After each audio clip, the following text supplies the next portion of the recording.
Hello friends, ધમુસ kitchen and blog પર તમારું સ્વાગત છે।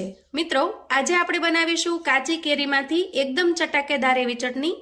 તો અત્યારે ઉનાળાની સિઝનમાં બજારની અંદર ભરપૂર માત્રામાં કેરી આવતી હોય છે અને આપણે કોઈને કોઈ રીતે કેરીને આહારમાં સમાવતા હોઈએ છીએ।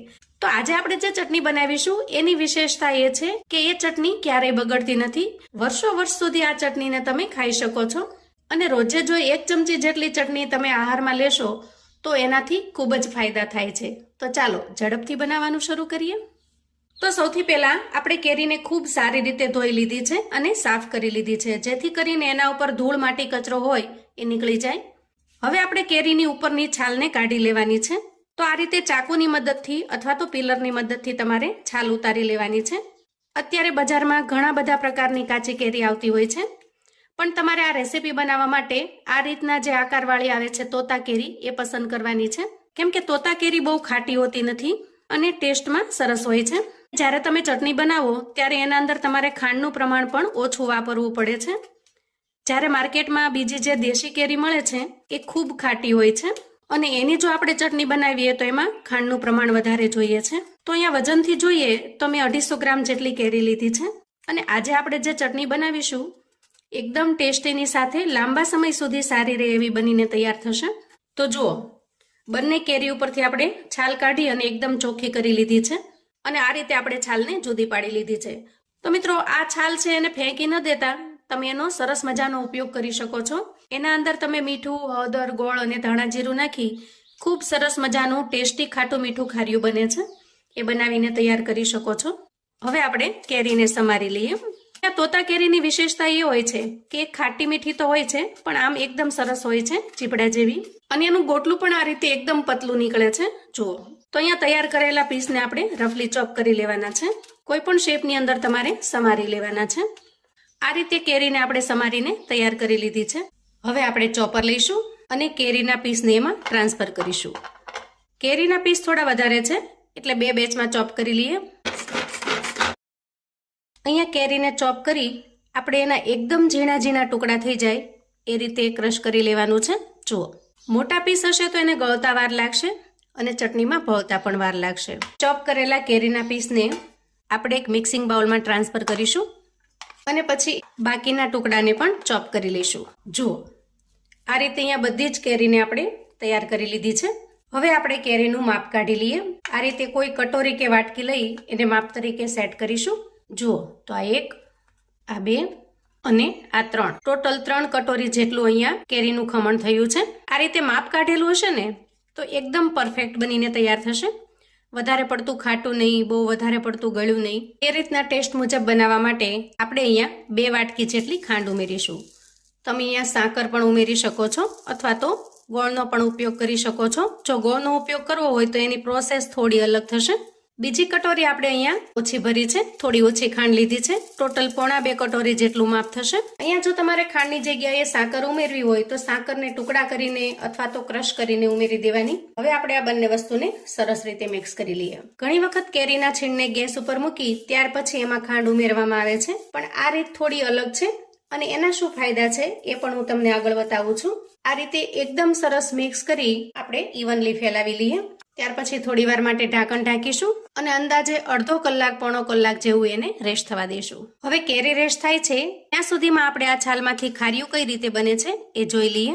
આપણે જે કેરીની છાલ ઉતારી છે એ કેરીને ધોયા પછી એકદમ ચોખ્ખી કર્યા પછી જ ઉતારેલી છે, જેથી એને ફરી ધોવાની જરૂર નહીં પડે। ત્યાર પછી એ કેરીની જે લાંબી લાંબી ચિપ્સ છે એને આપણે આ રીતે ઝીણા ઝીણા ટુકડામાં સરસ રીતે સમારી લેવાની। હવે આપણે એમાં મસાલા કરીશું અને બનાવીશું એકદમ ટેસ્ટી મસ્ત એવું કેરીની છાલનું ખારીયું। સૌથી પહેલા ઉમેરીશું સ્વાદ પ્રમાણે મીઠું અને થોડી 5 ચમચી જેટલી હળદર ઉમેરીશું અને બંનેને સરસ રીતે મિક્સ કરી લઈશું। કેરીની છાલની ક્વોન્ટિટી જેટલી હોય એ પ્રમાણમાં તમારે અહીંયા હળદર, મીઠું ઉમેરવાના અને બાકીના મસાલા પણ તમારે એ જ રીતે ઉમેરવાના થશે। જો એકદમ સરસ રીતે મિક્સ થઈ ગયું છે।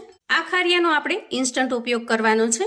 મીઠું, હળદર સરસ રીતે મિક્સ થઈ જાય એટલે 1 ચમચી જેટલું ધાણા જીરું પાવડર ઉમેરીશું અને 1/4 ચમચી જેટલું લાલ મરચું પાવડર ઉમેરીશું। સાથે ઉમેરીશું 3 ચમચી જેટલી દળેલી સાકર। અહીંયા તમારી પાસે દળેલી ખાંડ હોય તો તમે ખાંડ પણ ઉમેરી શકો છો અથવા તો થોડો ઝીણો સમારેલો ગોળ પણ ઉમેરી શકો છો। અને હવે આપણે એને હાથથી મિક્સ કરીશું. ખરેખર મિત્રો એટલું ટેસ્ટી બને છે કે તમે અથાણાનો ટેસ્ટ પણ ભૂલી જશો. પણ બસ આ ખારિયાનો એ જ પ્રોબ્લેમ છે કે તમારે એને ઇન્સ્ટન્ટથી ઉપયોગમાં લઈ લેવાનું છે. બહુ લાંબા સમય સુધી એ સારું નહીં રહે. હવે આ તૈયાર થયેલા ખારિયાને આપણે અડધો કલાક માટે રેસ્ટ આપી દઈએ અને પછી તમે જુઓ એનો કલર, એનો લુક, બસ ખાતા જ જઈએ એટલું સરસ ટેસ્ટી, સ્વાદિષ્ટ અને મજેદાર બને છે. અને અંદાજે અડધો કલાક પછી આપણે કેરીને ચેક કરી લઈએ. જુઓ અહીંયા આપણે આખી ખાંડ ઉમેરી છે છતાં પણ એ સરસ રીતે અંદર મિક્સ થઈ ગઈ છે. સાથે સાથે આપણે જે થોડા મસાલા તૈયાર કર્યા છે એ પણ જોઈ લઈએ. અહીંયા આપણે 1.5 ચમચી જેટલું કાશ્મીરી લાલ મરચું લીધું છે, જે બહુ તીખું નહીં પણ ચટણીનો કલર ખૂબ મસ્ત બનશે. થોડું અમથું ચપટી જેટલું આપણે અહીંયા મીઠું લીધું છે, જેનાથી ચટણીનો ટેસ્ટ એકદમ સરસ બનશે. ત્યાર પછી 1 ચમચી જેટલું અહીંયા શેકેલા જીરાનો પાવડર લીધો છે અને 1.5 ચમચી જેટલી આપણે અહીંયા અધકચરી ખાંડેલી વરિયાળી લીધી છે. તો બસ ચાલો હવે આપણે ગેસ તરફ જઈશું. અહીંયા આપણે ગેસ ઓન કર્યો છે અને ગેસ ઉપર એક પેન મૂકી દીધું છે.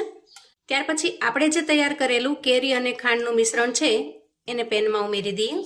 તો મિત્રો આ રીતે ખાંડની અંદર કેરીના ટુકડા આપણે થોડો સમય સુધી સોક કરીને રાખીશું તો બધા જ ટુકડાની અંદર ખાંડની મીઠાશ આવી જશે અને એકદમ સરસ સોફ્ટ બનીને રહેશે. ગરમ થયેલી કેરીમાં ખાંડ ભળવાથી એના ટુકડા થોડા ચોઈ થઈ જાય છે, થોડા ચિંગમ જેવા થઈ જાય છે. જ્યારે આ રીતે બનાવવાથી ટુકડા એકદમ સરસ માખણ જેવા કૂણા રહે છે. અને એક વખત મિત્રો તમે આ રીતે ચટણી બનાવીને ટ્રાય કરી જુઓ. ખરેખર એટલી ટેસ્ટી અને લાજવાબ, કોઈ પણની સાથે એન્જોય કરો, બસ ખૂબ મજા આવી જાય એવી ટેસ્ટી બને છે. આ ચટણીને તમે લાંબા સમય સુધી સારી રાખી શકો છો. તો એક સાથે તમે 2 થી 3 કિલો, 4 કિલો, 5 કિલો જેટલી તમારી જરૂરિયાત હોય એ પ્રમાણે બનાવીને સ્ટોર કરીને રાખી શકો છો. ક્યારેય ન બગડે એવી લાજવાબ છે. પણ હું તો કહું છું મિત્રો કે આ ચટણી છે ને એ લાંબા સમય સુધી રહેશે જ નહીં. એટલી સરસ ટેસ્ટી છે કે તમારે ફટાફટથી ખૂટી જશે. ધીરે ધીરે ખાંડનું પાણી થઈ રહ્યું છે. આ બધી જ પ્રોસેસ આપણે ગેસની ફ્લેમને એકદમ ધીમી રાખીને જ કરવાની છે, એકદમ પેશન્સથી, ધીરજથી.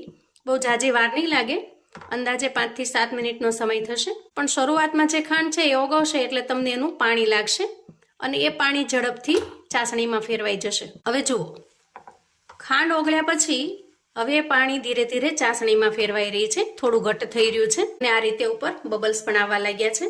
આપણે સતત આ રીતે ચલાવતું જવાનું છે. હવે જુઓ અંદાજે 4 મિનિટ થશે ને એટલે મિશ્રણ વધારે ઘાટું થવા લાગશે.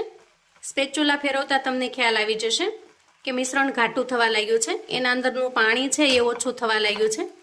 આ રીતે સ્પેચ્યુલાથી તમે ફેરવશો ને તો એક જગ્યાએ સ્થિર થવા લાગ્યું છે અને સાથે સાથે કેરીના જે ચંક્સ છે એનો કલર પણ ચેન્જ થઈ જશે, એ પાણી કલર જેવા તૈયાર થઈ જશે. આ સમયે આપણે સમજવાનું કે ચટણી એકદમ પરફેક્ટ રીતે તૈયાર થઈ ગઈ છે. અહીંથી વધારે આપણે કૂક નથી કરવાનું, અહીંયા ગેસની ફ્લેમને બંધ કરવાની છે, કેમ કે ચટણી જ્યારે ઠંડી થશે ને ત્યારે પાછી ઘટ્ટ થવા લાગશે. જેથી વધારે પડતી પકવશું તો એ બહુ ઘાટી થઈ જશે, ખાવામાં પણ આપણને મજા નહીં આવે. હવે જે આ ગરમા ગરમ પલ્પ છે એમાં જ આપણે મસાલા કરવાના છે, જેથી મસાલા પણ સરસ રીતે શેકાઈ જાય અને સારી રીતે મિક્સ થઈ જાય. તો આ સમયે આપણે થોડું મીઠું લીધું છે એને ઉમેરી દઈએ, શેકેલા જીરાનો પાવડર, અધકચરી ખાંડેલી વરિયાળી અને લાલ મરચું પાવડર, અને બધી જ વસ્તુને સરસ રીતે મિક્સ કરી લઈએ. તમને થશે કે મસાલા કેમ પાછળથી ઉમેરવાના? તો આ લાલ મરચું છે એ જો તમે ગરમા ગરમ ચટણીમાં ઉમેરશો તો એ કાળું પડવા લાગશે, ચટણીનો જે કલર છે એ પણ થોડો કાળો લાગશે. આ રીતે ગેસની ફ્લેમને બંધ કર્યા પછી ગરમા ગરમ પલ્પની અંદર ઉમેરશો તો એનો કલર પણ વધારે સરસ નિખરીને તૈયાર થશે, જેથી મસાલાને આપણે છેલ્લે ઉમેર્યા છે. તમે ઈચ્છો તો ચટણી તૈયાર થઈ જાય ત્યારે ગેસની ફ્લેમને ચાલુ રાખીને એ સમયે પણ ઉમેરી શકો છો, આ રીતે પણ ઉમેરી શકો છો. હવે મસાલા મિક્સ કર્યા પછી આપણી ચટણી પરફેક્ટ તૈયાર છે અને થોડી ઠંડી થાય એટલે ચટણીને સર્વ કરી લઈશું. ત્યાં સુધીમાં જુઓ આપણું ખારિયું પણ બનીને તૈયાર થઈ ગયું છે. અહીંયા જોતા જ આપણને ખાવાનું મન થઈ જાય એટલું સરસ ટેસ્ટી લાગે છે. તો મિત્રો તમે ક્યારે જો આ રીતે કેરીની છાલનું ખારિયું ન બનાવ્યું હોય ને એક વખત ચોક્કસથી ટ્રાય કરજો અને મને ફીડબેક શેર કરજો.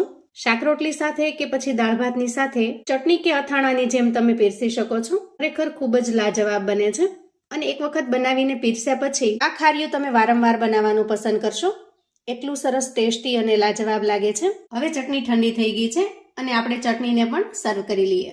અહીંયા ચટણીનું ટેક્સચર જોતા જ આપણને ખ્યાલ આવી જાય કે એકદમ સરસ ટેસ્ટી, મોઢામાં પાણી આવી જાય એવી સરસ લાજવાબ બની છે.